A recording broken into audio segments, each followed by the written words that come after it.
Akhirnya kita bisa melakukan analisis regresi linear berganda, di mana ini ada beberapa ujinya, yakni ada uji koefisien determinasi atau R-square, uji F, uji T, serta persamaan regresi.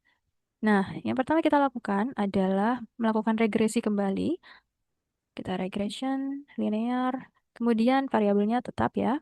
Untuk settingnya, ini kita ubah. Jadi yang tadi kita lakukan pada uji asumsi klasik, kita ubah unchecklist karena kita akan melakukan analisis regresi yang biasa, bukan uji asumsi klasik. Jadi untuk ininya juga kita kembalikan, continue. Jadi nanti hasilnya akan lebih ringkas. Kita oke saja. Nah, untuk hasilnya, ya 11-12 dari regresi uji asumsi klasik. Tetap ada tabel-tabelnya seperti ini, ada scatter plotnya juga. Tapi di sini yang kita lihat pertama adalah R-square pada model summary. Ini melakukan uji koefisien determinasi, di mana untuk mengukur seberapa besar variabel independen menjelaskan variabel dependen. Nah, semakin tinggi R-square-nya, itu semakin besar pengaruh yang dijelaskan oleh model. Nah, di sini kita bisa lihat bahwa R-square-nya ini 0,574. Nah, nilai R-square ini itu berarti bahwa variabel independen X1, X2, X3.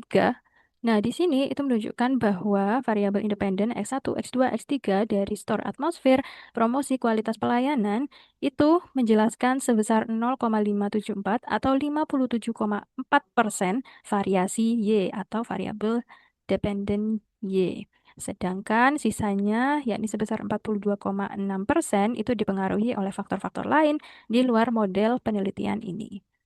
Lalu selanjutnya ada uji F, di mana uji ini digunakan untuk menilai pengaruh semua variabel independen secara bersama terhadap variabel dependen. Ini kita masuk ke ANOVA dan kita lihat ke signifikansi, di mana jika nilai signifikansinya itu di bawah 0,05, maka model regresi tersebut dianggap signifikan.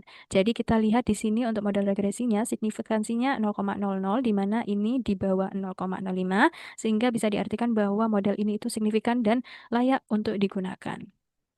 Selanjutnya ada uji T, di mana ini mengukur pengaruh masing-masing variabel independen terhadap variabel dependen secara parsial atau secara terpisah. Nah, di sini kita lihat dari signifikansinya juga, di mana jika signifikansinya itu di bawah 0,05, maka variabel tersebut itu berpengaruh secara signifikan.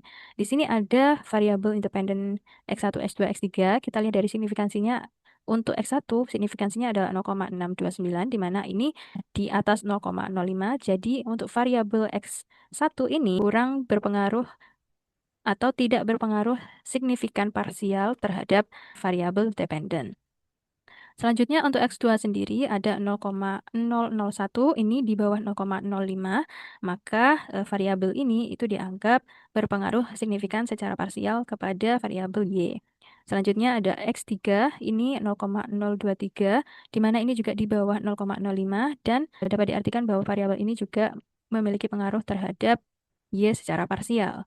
Selain itu, kita juga melakukan uji dominan, di mana kita melihat dari kolom unstandardized beta ini, kita lihat mana sih variabel berpengaruh yang nilai betanya itu terbesar. Jadi pengaruh yang paling dominan itu dimiliki oleh variabel berpengaruh yang mana. Jadi di sini kita lihat dari variabel yang berpengaruh saja hanya promosi dan kualitas pelayanan X2 dan X3.